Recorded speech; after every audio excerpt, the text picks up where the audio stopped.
Why, hello, my loves, and welcome back to Spook Manor. With Mardi Gras right around the corner, today I have a very special tale for you. One that involves love, hate, crime, and mischief. The kind that can only be found in the heart of New Orleans' oldest neighborhood known as the Garden District, which resides around the infamous French Quarter. It is a tale of two relationships that crossed paths through time. One nearly destroying the other by way of addiction, betrayal, endless sin, and ghostly possession.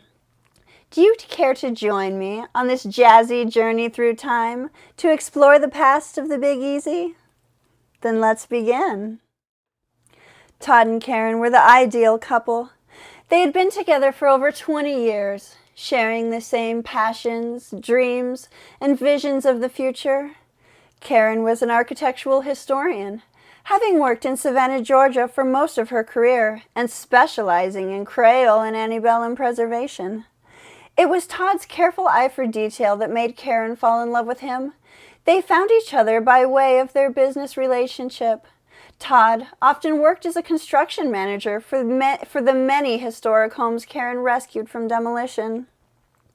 He was always hands-on and precise in his projects.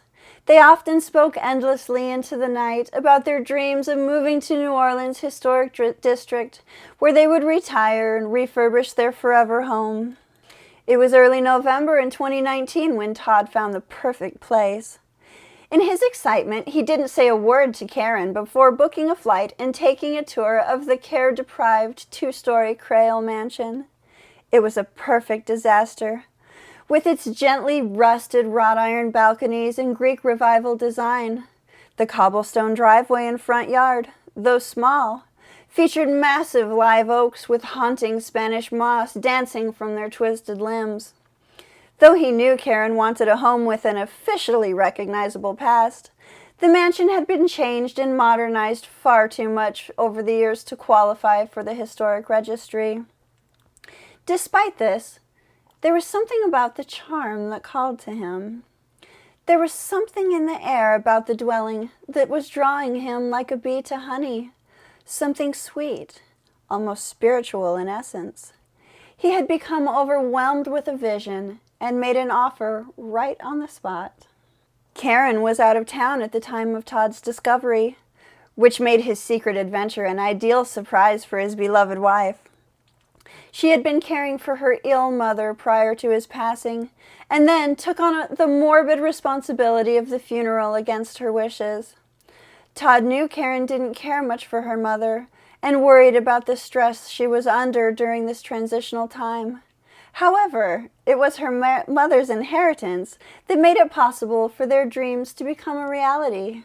Though most women would be shocked, and perhaps even appalled by Todd's drastic move, Karen couldn't have been more excited. A restorable Creole mansion in the Garden District would be the perfect distraction away from her dreary past. With hot anticipation, Todd and Karen packed up or sold their belongings and pulled into the Big Easy within a month's time. Karen gasped at the sight of the old structure with happy tears in her eyes. Though heavily covered by foliage and fencing from the street, the mansion was a strange anomaly compared to the other mansions in the surrounding area. Why someone would let this gorgeous home fall into such disrepair in such an infamous neighborhood was beyond anything Karen could comprehend. It was well weather-worn, though with a good bit of paint and replaced rotted wood here and there, the exterior would shine like the rest of the neighborhood in no time. The interior, however, was another story. It was a kaleidoscope of decades past, with old paintings, pictures, modern oddities, and antiques placed about in an unorganized manner. The home was fully furnished, dominated by a clash between authentic Victorian and Art Deco styles. The mahogany hardwood accents of the 1920s that framed the walls and archways would only require a spit shine to bring them back to life. The dust was thick, and the drab velvet curtains made the large rooms seem small and dark. But their ability to envision its potential brought joy to the lovers' hearts, and they quickly began settling in. Todd and Karen did not usually care much for the taste of alcohol, but This was a time of celebration, and they could not resist a walk down to one of the many infamous locations in the area, venturing to take a chance with the Old Absinthe Bar, one of my particular favorites. It was unlike Karen to be rowdy, and Todd was always such a soft-spoken soul. However, it was as though something had overcome them that night, and they were caught up in all the heat that New Orleans has to offer. It was 1 a.m. when they finally returned to their unsettled home, and for the first time in ages, they made love like springtime rabbits doing squat thrusts in a cucumber patch. The next morning, the two lovers felt worse than they had in ages, and for the first time in their relationship, they had a screaming fight. Realizing this was not like them, they promptly pulled their heads out of their backsides and apologized to each other as they began to unpack the kitchen. They calmly decided that a little silence, a hearty breakfast delivery, and some recovery time would be the best medicine to bounce back from the wild night. Embarrassed by their behavior, they agreed to be more responsible when it came to the consumption of the devil's drink. That night, Karen had a terrible nightmare. She was running down the upstairs hallway in a long satin sleep dress, being chased by a tall man in a fedora hat and retro 20s sleek black suit with tie. She managed to escape into the master bedroom, and the man began to bang heavily on the door. She screamed repeatedly for help, and Todd woke her gently. "It's all right, I'm here," he whispered to her softly. Before she even finished telling Todd of her terror, he had already fallen back to sleep. The dream was so real and haunting to Karen that she found it challenging to rest peacefully. She replayed the dream over and over again in her mind. Who was that frightening man? She pondered to herself silently. Time was stale, and it felt as though the night rolled on endlessly. As the weeks passed, the mansion was slowly showing signs of coming back to life. But Karen and Todd were also showing signs of the New Orleans influence, and not the good ones. Todd was making friends and becoming quite the usual at the local bars each afternoon, while Karen, on the other hand, spent much of her time working on the house. Or so it seemed.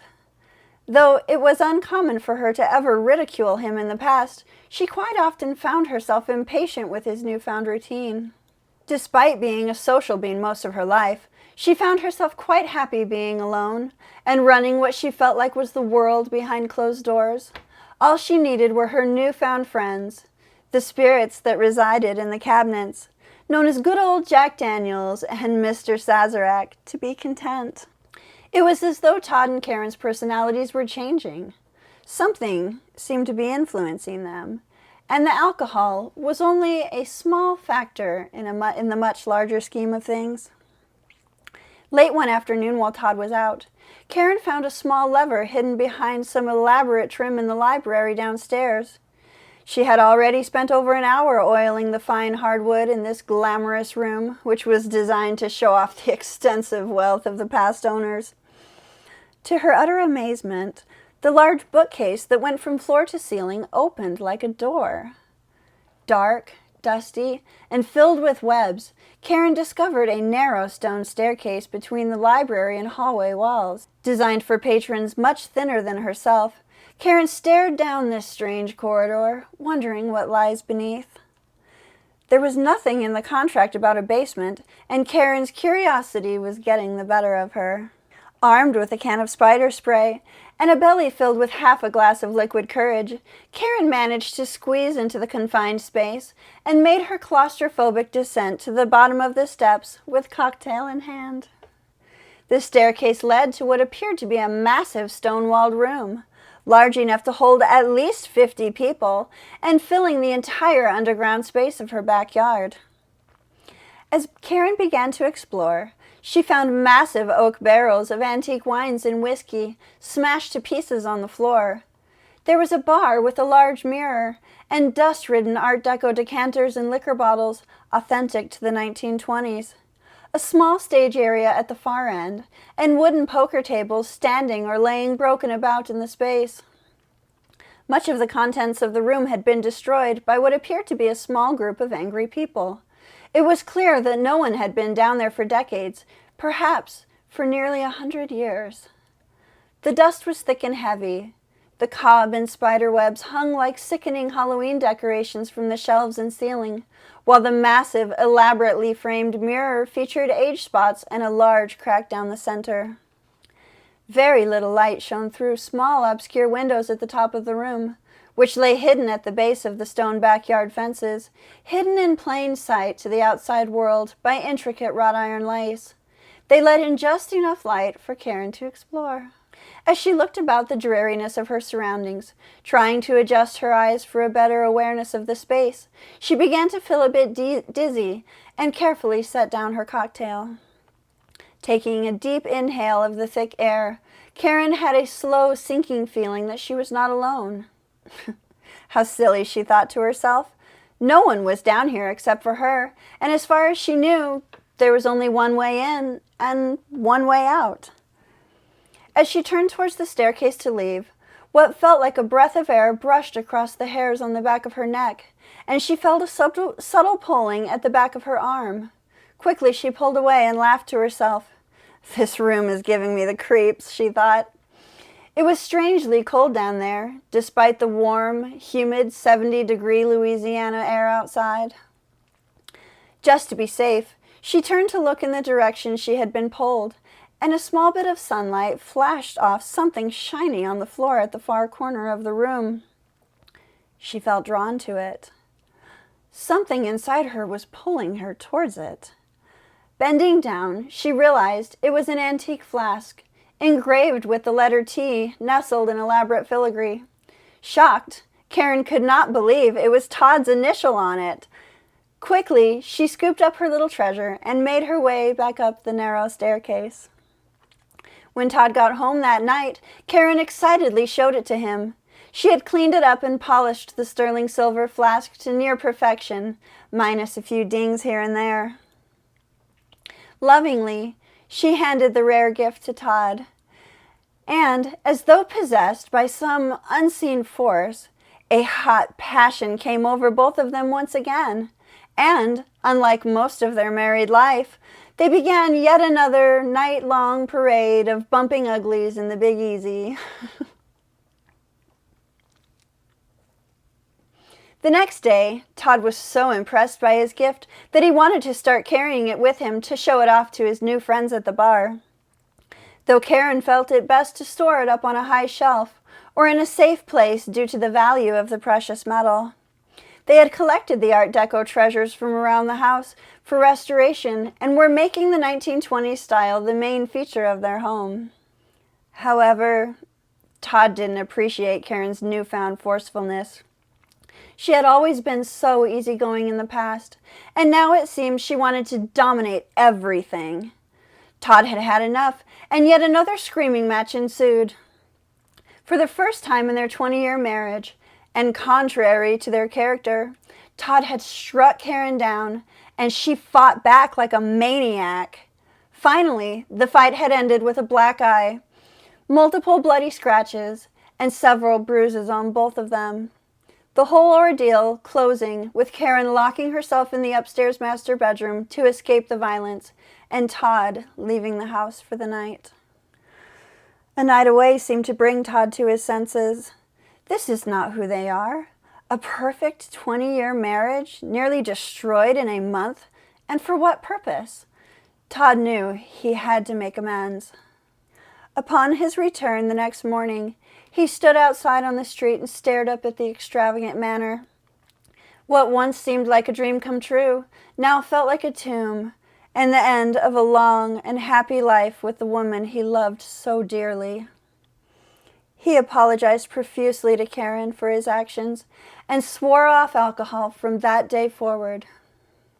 She too apologized, realizing that he was not the only guilty party consumed by the giggly juice. He apologized profusely to Karen for his actions and swore off alcohol from that day forward. Things appeared to be getting better over the next few days, until one night, Todd had a nightmare.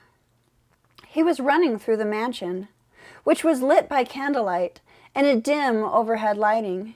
He was chasing a woman in a satin nightdress. She had stabbed him in the arm, and he aggressively knocked the knife out of her hand on the banister. She managed to escape into the master bedroom, but he was angry and fought forcefully to break down the door to get to her. Once he managed to break through, he violently began to beat her as she fought back with fierce preservation. It was a flash of a blood-stained fist that startled him awake. Karen lay sleeping peacefully by his side. Quietly, Todd got up and made his way downstairs. He slowly passed by the kitchen, where he considered a shot of whiskey to help calm his nerves. But, remembering his promise, he made his way into the living room instead. Perhaps a little TV will do the trick, he thought. Sitting on the couch, Todd realized how uncomfortable the beautiful old furniture was, and he adjusted to a new position. He noticed the flask sitting high upon the shelf. He seemed to slip into a strange kind of trance and drifted between the dream world and reality. There he stood, tall, blood-soaked at the top of the stairs. The flashing lights from the TV and the candlelight of the dream flickered harmoniously together. He both walked down the stairs and watched himself do so. Or was it another man, perhaps? Walking down the long, narrow staircase in a sleek retro suit and fedora hat. "The gold digger is dead. Move out," the dream man said calmly to some unseen person. It was then that he put the flask to his lips and smirked at the success of taking the woman's life. The flask felt cold in Todd's own hands as the man continued to drink from it. A casual chaos ensued in Todd's foggy peripheral vision. Men and women in 1920s attire seemed to be scrambling in and out of the library and front door with various objects in their hands. But Todd could not turn away from the man, who now stood at the bottom of the stairs. All of a sudden, the man grabbed his mid-torso and gasped before falling to the ground in a grotesque and vulgar manner. It was Karen's screams that startled Todd awake the next morning. Sitting up, he found himself laying at the bottom of the staircase, with silver flask in hand. Karen was screaming at him, "Oh my God, did you fall down the stairs?" But then she saw the flask in his hand and made the worst assumption possible. "You liar! You liar! You said you would stop drinking, and now here you are, nothing but a dead drunk on the floor. You could have been killed." It made no sense to him. He didn't touch a drop. And when did he grab the flask off the shelf? Confused, he sniffed the top of the flask and handed it to Karen. There was no smell of alcohol at all. But Karen didn't care and told him it was time for him to leave. She couldn't deal with him insanely banging on the door at night, and told him she had a horrific nightmare of him beating her to death all of the time since moving there. She said she feared for her life, and that the dreams were a strange premonition, and she wanted him to leave immediately. Dizzy and confused, Todd made his way upstairs to pack up his belongings without saying a word. Karen was distraught and cried hysterically for almost an hour. Finally, she pulled herself together long enough to take out the trash. Standing by the roadside, she stared up at the bedroom window, wondering what had gone so wrong in their lives. "Was that you or the ghost making all that racket last night?" a voice came from behind her. It was a neighbor. Karen had noticed her before, taking morning jogs around the quarter. All her life, Karen was the center of attention and made friends easily. But something about this house made her want to stay in the shadows, as though she had something to hide, but didn't know what it was. It seemed a strange moment to make a new friend, but the woman's question had sparked her curiosity. "Ghosts?" Karen asked hesitantly. "Yeah, the ghosts. I wasn't sure if someone had moved in or not. You never know with all the noises that come from the old place. What else is there to expect, though? This is New Orleans, after all, and you know, sometimes people don't always leave when they die," she said with a laugh. Karen was never a believer in the supernatural. You would think with all of her years working on old houses that she would have had some type of ghostly encounter, but she never had, and that left her a non-believer. But now she was intrigued. "Can I buy you brunch?" Karen asked. "My life is falling apart. My perfect marriage is over, and I don't know why. It all started with this horrible house." And suddenly, tears began to roll down her cheeks. The woman took a long look at the tall upstairs windows of the home, which were gently being caressed by Spanish moss in the breeze. "Sure, I'll take you up on that brunch. I know a great place we can go." As they sat down, the woman filled Karen in on the mysteries of the old mansion. The home was a small-scale brothel for a time in the early 1910s. A woman owned it. She was very private and ran the whole operation through the back door. You see, she liked to keep her carefully selected women high-end, classy, and only served a small group of elites to keep things on the down low. No lowlives or trash. She couldn't take the chance of spreading disease and losing her high-paying security. By prohibition, she joined forces with the Italian mob, and rumor has it, opened a speakeasy for bootlegging and gambling operations. This kept her real cozy and her girls very happy. One day, though, something changed. You see, the madam fell fast for one of the mafia's higher-ups. They were a vicious couple, and the relationship was short-lived. He was ruthless, and she had no ability to hold that brutal Italian tongue of hers. If they weren't making fierce, passionate love, they would be getting into horrible fights. Many believed that one day they were destined to kill each other. And one day, they did. The madam had discovered that he had been unfaithful and decided to seek her revenge by exposing the mob's criminal enterprise. She did so, they say, by sleeping with the sheriff. Of course, this is all hearsay, you understand, but it is said she was determined to escape the mob and to get her revenge at any cost. Of course, when he found out what she had done, they got into a horrible fight. He chased her through the house and beat her to death in the upstairs bedroom. But what he did not expect was that she filled his whiskey flask with arsenic that very same night. The poor SOB barely made it to the bottom of the stairs before the poison took hold, and he died right there on the hardwood floor. The whole affair was short and quick. You see, the mob had cleared the house of the evidence, and only a few faulty reports were made about the whole ordeal. You have to understand, though, sugar, cover-up was extensive. Too many people had too much to hide, and the poor madam's tale was lost to time. Were it not for the strange noises, the screams, hollering, and jazzy music that comes from the house at night, the story would have died off a long time ago. But the neighbors keep it alive. We watch and talk. The sounds come whether anyone is living there or not. Just watching you move in made me nervous as a whore in church. Most of the time the house rots away. But then good people like you come along and give it a facelift. And then run like scolded cats about a month or so after they move in. My advice to you, sweetheart, get the hell out of there before the devil creams your corn like all the rest. It was then that Karen thanked her new friend and was able to make it back to the old Crail mansion before Todd had left. Throwing herself into his arms, she told him the whole terrifying tale. Within a week, Karen and Todd had the old place back on the market. They made their way back up north and never had another fight. They survived what many innocent souls could not, and the ordeal only made them stronger as a couple. But they will never forget their time in New Orleans, as the experience changed them both forever. For you see, it is true what they say. You can live in any city in America, but New Orleans is the only city that lives in you. So tell me, my loves, have you been to New Orleans?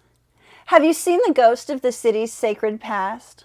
Please, comment down below, and like and subscribe for more fictional stories that are often of actual urban legends and sometimes have historical reference. See you next week, and have a good night.